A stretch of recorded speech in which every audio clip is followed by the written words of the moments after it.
오늘 우리가 읽은 이 말씀을 가지고 실패의 시작이라는 제목으로 함께 말씀을 나누겠습니다. 우리가 인생에 있어서 중요한 시기, 아주 중요한 어떤 전환의 어떤 포인트 같은 때가 있잖아요. 어떤 경우에는 우리가 실패를 거듭하다가 성공으로 나가는 그런 좋은 긍정적인 결과로 나아가는 그런 어떤 전환, 터닝 포인트가 있고요. 어떤 경우에는 좋은 상황 속에 있는 것 같다가 실패로 나가는 그런 터닝 포인트가 있습니다.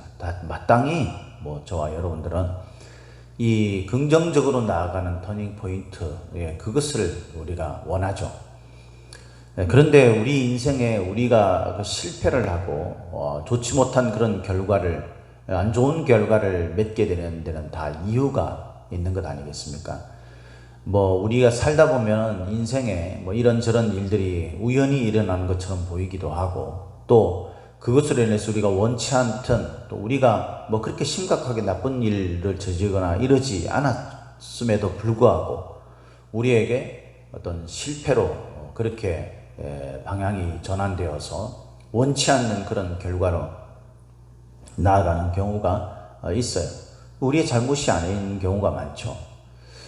그러나 여러분, 우리가 가만히 들여다보면 그 속에서 우리가 그 실패로 나갈 수밖에 없는 어떤 그런 원인들이 발견되는 경우가 많습니다. 어쩌면 대부분 그렇죠. 우리가 늘 잘할 수 있으면 참 좋지 않겠어요? 그런데 우린 늘 잘할 수 없잖아요. 오히려 잘못하는 경우가 더 많이 있죠. 그렇지만 우리 마음속에 내가 잘못된 그런 어떤 결과를 향해서 나아갈 때 그 이유가 무엇일까라는 것을 늘 마음속에 생각하고 그것을 경계하게 되면 우리가 좋지 못한 그런 결과라는 게, 부정적인 결과를 향해서 나가는 그런 확률들을 좀 줄일 수 있을 것이라 믿습니다. 우리가 그리스도인으로서 하나님과 우리와의 관계 속에서 이 부분은 굉장히 중요합니다. 왜냐하면 세상에서의 실패라 이런 것들은요, 그저 현실의 어떤 부분들에 대해서 좀 고난의 시간이 왔다라는 정도이지만, 우리가 영적으로 실패하는, 그러니까 신앙적으로 우리가 잘못된 길을 들이서게 되면 상당히 위험한 상황이 되는 거예요. 하나님 앞에서 그 하나님과의 관계, 하나님을 믿는 믿음이, 우리가 하나님 앞에 심판을 받을 때에 사느냐 죽느냐, 생명이냐 사망이냐, 이런 것들로 우리가 귀결되어진다는 것을 믿고, 그런 관점에서, 그런 가치관에서 우리 삶을 사는 것이 바로 신앙 아닙니까? 그래서 우리 마음속에 이 하나님 앞에서 우리의 신앙이 어떤가, 우리의 신앙의 그 실패로 나가는 그런 잘못된 그런 선택이나 어떤 방향이 어떤 것인가를 늘 마음속에 새기면서 우리 신앙의 삶을 이렇게 다잡는 그런 것은 굉장히 중요한 문제입니다. 오늘 우리가 읽은 이 본문 말씀에는 기드온, 믿음의 용사 기드온 300명으로 해변의 모래수와 같은 그런 미디안과 그 연합군을 쳐서 승리했던 그런 위대한 믿음의 용사 그 기드온이 이제 오늘 본문 말씀에 좀 부정적인 방향으로 나아가게 되는 그런 모습을 보게 됩니다. 기드온뿐만 아니라 이스라엘 백성들에게도 그런 부정적인 모습들이 나타나게 되죠. 그래서 오늘 우리가 읽은 이 본문 말씀에서 하나님이 우리에게 가르쳐주는 신앙의 교훈, 우리가 어떨 때 실패하는 방향으로 나갈 수밖에 없는지, 그것에 대해서 우리가 간략하게 한번 생각을 해보려고 하는 거예요. 오늘 본문에는 먼저 에브라임과 기드온의 싸움이 나타나고 있어요. 그죠? 에브라임 지파와 기드온이 다투는 장면입니다. 1절에 보니까 이렇게 얘기합니다. 에브라임 사람들이 기드온에게 이르되 네가 미디안과 싸우러 갈 때에 우리를 부르지 아니하였으니 우리를 이같이 대접하면 어찌 됨이냐 하고 그와 크게 다투는지라. 에브라임 사람들이 전쟁에서 우리를 왜 안 불렀냐 라는 것, 그것 때문에 기드온과 크게 다투었다 그랬어요. 여러분, 우리가 먼저는 한번 생각해 봐야 됩니다. 우리가 싸우고 있는 대상이 누구죠? 우리가 싸우고 있는 대상이 정말 원수 마귀입니까? 물론 우리가 인간적으로는요, 우리의 감정도 있고 또 뭐 우리 어떤 자존심도 있고 이렇기 때문에 그것에 대해서 상처를 주거나 이러면은 화가 나죠. 그래서 다투기도 해요. 그런데 여러분, 가만히 생각해 보면 우리가 그들과 싸워서 우리에게 무엇이 하나님 앞에서 우리의 믿음이 도움이 되는 게 있겠어요? 그런데 우리는요, 사실 그 배경이 되는 악한 원수 마귀와 싸우기보다는 눈에 보이는 어떤 그런 사람들, 심지어는 나와 함께 가까이 있어야 할 사람들과 다투게 된다는 거예요. 연약한 우리들이 그렇게 될 수밖에 없지만 기드온과 같은 그런 지혜가 좀 있었으면 좋겠습니다. 기드온은 어떻게 이야기합니까? 이런 상황 속에서 에브라임이 막 저기를 하니까 에브라임이 원하는 답을 해주죠. 뭐 기드온의 마음이 진실인지 아닌지 이것은 중요하지 않아요. 기드온이 진정으로 그런 생각을 가지고 에브라임의 마음을 이렇게 달랬는지 그것은 중요하지 않습니다. 오늘 본 말씀에 그것에 나와 있잖아요. 그죠? 하나님이 이런 지혜를 주셨다 이런 이야기도 없어요. 그냥 기드온이 이렇게 했습니다. 그것은 바로 에브라임을 높여주고 자신은 낮추는 거예요. 우리 인생을 살아가는 데 있어서 대다수 우리가 관계 속에서 실패하는 경우는요, 나를 굽히지 않기 때문인 경우가 많습니다. 그것이 옳을 때도 있고 때로는 그것이 때로는요, 우리로 하여금 이 관계의 무너짐을 겪게 하는 그런 요인이 될 수도 있어요.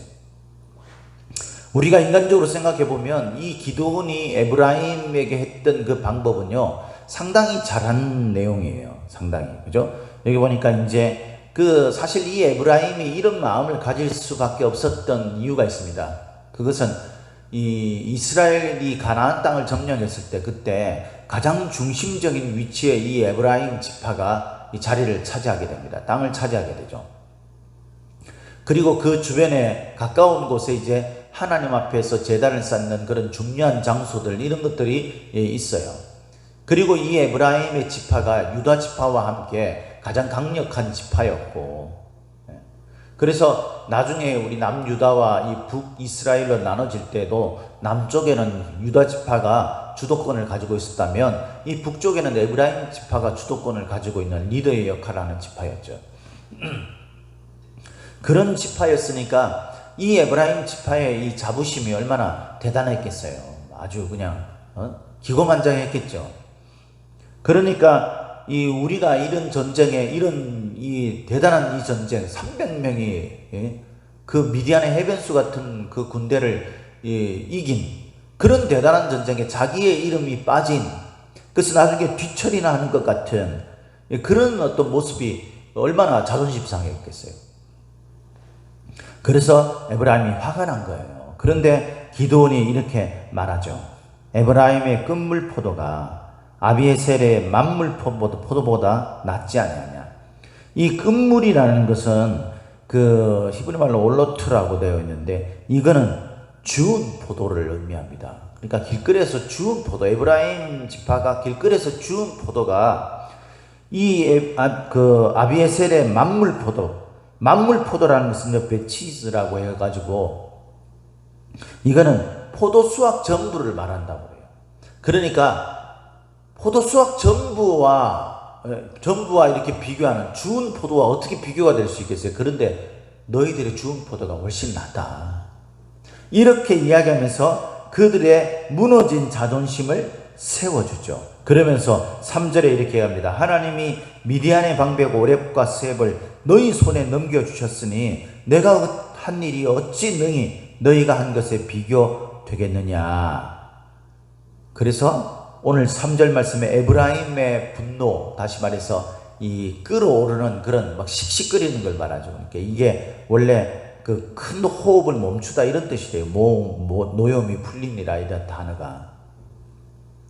이렇게 멈출 수 있었던 이유는 이 말을 하네요. 이 말이 뭡니까? 그들이 원했던 답, 그거죠. 그들을 높이 세우고 나는 좀 낮추는. 그래서 여러분 알아야 되는 게요. 관계의 실패를 경험하고 싶지 않습니까? 그러면 가급적이면 사람들 앞에서 자신을 좀 이렇게 겸손하게 해야 돼. 그리고 상대방의 잘한 부분을, 이게 얼토당토한 이야기를 하는 게 아니죠. 당시 실제 에브라임이 이랬으니까. 너무 없는 말을 지어내가지고 막 입에 말린 소리를, 그런 게 아니라 그들의 무너진 자존심을 좀 세워주고 그들이 원하는 그런 어떤 마음을 좀 달래주는 그런 것이 필요합니다. 우리가 가끔은 그렇게 생각하잖아요. 그러면 나는, 내 무너진 자존심은, 여러분, 그들이 세워지게 되면 나의 무너진 자존심도 세워지게 돼요. 그들이 세워주는 거예요. 그래서 이런 관점에서 우리가 관계의 실패를 좀 막을 필요가 있는 거죠. 그런데 오늘 본문에는요, 이것 때문에 이스라엘이 실패를 하고 기드온이 실패를 했다라고 말하는 게 아닙니다. 이것은 실패로 나가기 직전에 오히려 기드온이 좀 막았던 일이라면, 이제 4절 이 말씀부터는 이 기드온의 실패가 보이는 거죠. 그리고 이스라엘의 실패가 보이는 거예요. 거기에는 두 가지를 의미합니다. 첫 번째는 기드온이 이제 함께 한 자 300명이 요단강을 이루고 건너 비록 피곤하나 추격했다. 이걸 이제 그 성경학자들은 그렇게 이제 해석을 하는 사람들이 많아요. 비록 피곤했다. 이스라엘 백성들이 지금 300명의 용사가 막 미디안을 싸워가지고 그 피곤한 상태에 있는데, 이 기드온이 그들을 채근해가지고 끝까지 추격하는 걸로. 근데 이것이 하나님이 원하시는 뜻인가 라는 데 의문을 가지는 겁니다. 하나님이 너희들이 끝까지 쫓아가서 그들을 완전히 진멸시켜라 라고 말한 적이 없다 라고 이야기하면서, 그럼에도 불구하고 기드온은 지금 승리에 도취돼서 이 승전을 아주 화려하게 마무리 지으려고 한다라고 생각하는 거예요. 굉장히 일리 있는 이야기인 거죠. 그러면서 이제 숫곳 사람들에게 도움을 요청해요. 이제 추격을 하니까 이제 이 사람들이 300명의 용사가 피곤하니까 내가 일부를 데리고 이 세바와 살문나라는 숫곳의 미디안의 왕들이죠. 미디안의 왕들. 앞부분에 이제 스엡과 오렙이라는 이 사람들은 방백을 말하는 거고, 이제 이들보다 더 높은 최고의 지도자, 이 사람들이 왕 아닙니까? 이 왕들을 이제 지금 막 쫓아가기 위해서 이 피곤한 사람들은 좀 남겨둘 테니까 숫곳 너희들은 좀 이렇게 그들을 좀 돌봐줘라, 이 부탁을 한 거예요. 왜? 숫곳 사람들의 요단강 동편 쪽에 있었던 이스라엘 백성들이거든요. 그러니까 같은 동족인 거예요. 같은 사람들인 거예요. 그러니까 그들에게 부탁을 합니다. 그랬더니 숫곳 사람들이 싫다 그런 거죠. 쉽게 이야기해서 오히려 이제 전쟁이 잘못될 경우에 자신들이 보복받을 수도 있고 뭐 이런 생각도 있는 거죠. 근데 이게 학자들에 의하면은 요단강 서편 쪽에 이 기드온이 있었고, 중심적인 이 사람으로 있었고, 이 요단강 동편 쪽에 있었던 이스라엘 사람들은 이 미디안과의 싸움에 동조하지 않았다고 그러죠. 그들은 그냥 그 상황 속에서 그냥 살아가기를 원했던 거예요. 그러니까 여기에서는 이 기드온도 잘못된 모습이 보일 뿐만 아니라 이스라엘 백성들이 지금 와야 되는 이유, 그것은 동족들의 아픔을 돌아보지 아니하고, 그리고 하나님의 뜻이 무엇보다도 무엇인지를 묻지 않았다라는 그 원인이 있는 겁니다. 그래서 숫곳 사람들, 그 뒤에 나오는 브누엘 사람들도 마찬가지죠. 이 사람들도 하나님의 뜻이 뭐냐? 하나님은 지금 미디안으로부터 이스라엘 백성들의 고통을 구원하기를 원하셔요. 그런데 지금 이 숫곳이나 브누엘 사람들은 여기에 대해서 관심도 없었고 동조도 하지 않습니다. 동족들이 아프든 말든 내가 이렇게 생각하고 나는 그냥 이렇게 살 테니까 그렇게 생각하는 거죠. 여러분, 다시 한번 말씀드리지만 신앙은 공동체예요. 그래서 우리가 주변을 돌아보고 특히 이 교회를 돌아보면서 내가 이 교회 속에서 해야 할 역할들을 하나님 뜻 가운데, 하나님이 원하시는 가운데 우리가 함께 동참하며 그 일을 해야 하는 겁니다. 동참하며. 나는 내 일이 바쁘고 나는 그렇게 생각을 안 하니까 안 하는 게 아니라 교회가 어떤 일들에 대해서 결정을 하고 그 신앙의 일들을 추진해 나가려고 할 때, 교회가 성장하는 일을 추진해 나가려고 할 때에 내 몰라라 하고 나 몰라라 하고 방관자의 위치에 있거나 오히려 그것에 대해서 걸림돌이 되는 요인으로 그렇게 여러분 우리가 움직이면 그것은 하나님이 기뻐하시는 일이 아니에요. 이스라엘 백성들은 이때부터 분열이 일어나게 됩니다. 그 기드온이라는 위대한 믿음의 사람과 그리고 이스라엘의 300명의 그 뽑혀진 용사들에 의해서 하나님의 기적의 그 전쟁의 위대한 역사가 일어났던 후, 그 뒤에 기고만장하고 교만하고 사람들이 서로 다른 생각들을 고집하고 자신들의 자존심을 세우고 이런 것들로 인하여서 분열이 일어나게 되고 이것이 이스라엘의 실패의 요인이 되는 거죠. 그래서 이스라엘 백성들이 이제 이때부터 기드온이 무너지게 되고 이렇게 돼요. 근데 무엇보다 중요한 것은 이 기드온의 모습이에요. 이 기드온이 앞서 이야기한 것처럼 하나님이 이 일에 대해서 원하셨던 것이 아님에도 불구하고 그에 대한 분명한 답이 없었음에도 불구하고 기드온은 끝까지 이들을 미디안의 그 왕들을 잡으려고 합니다. 죽이려고 합니다. 그리고 자신의 동조가 됩니까? 비록 그들이 동조를 하지 않았다 할지라도 그들을 향해서 싸우겠다라고 합니다. 내가 갔다 오면서 이들을 그 왕들을 죽이고 난 다음에 승전해서 돌아올 때에 7절에 보면 내가 들가시와 찔레로 너희 살을 찢으리라 하고, 그렇게 여기서 살을 찢으리라는 이 말은요 원래 원문의 뜻을 직역하면 타작기로 뭉개버리겠다라는 거예요. 그러니까 완전히 갈갈이 찢어버리겠다, 이런 분노에 찬 그런 표현이에요. 분노의 사람들에게도 마찬가지죠. 그렇게 대답하는 거예요. 망대를 헐리라는 것은 이것을 점령하고 내가 너희들을 가만두지 않겠다 이 말이죠. 이것을 클라인이라는 학자는요 그렇게 이야기를 했더라고요. 강자에게 약하고 약자에게는 강한 기드온의 모습이라고 그렇게.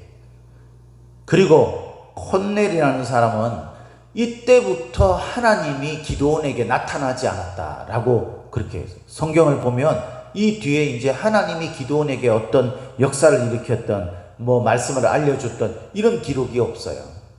아주 의미심장하지 않습니까, 여러분?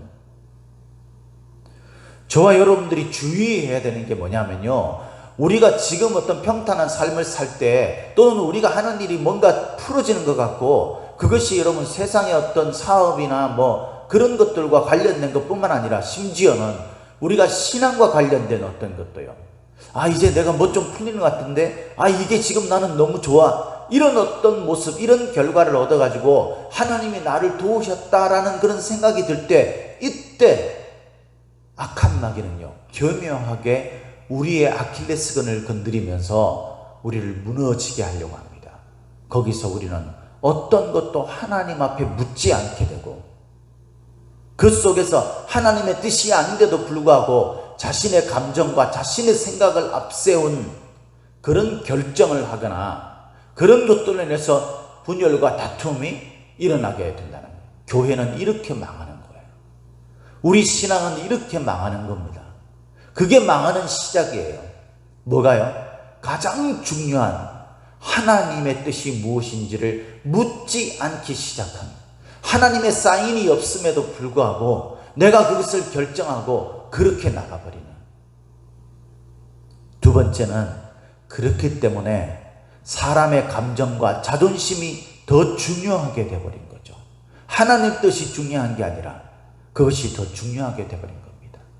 에브라임이 그랬고 기드온이 자신의 자존심이 상하고 자신의 뜻이 틀어지는 그런 반대하는 그런 사람들을 향해 동족일지라도 용서하지 않겠다라고 말한 그 이유가 아니겠습니까?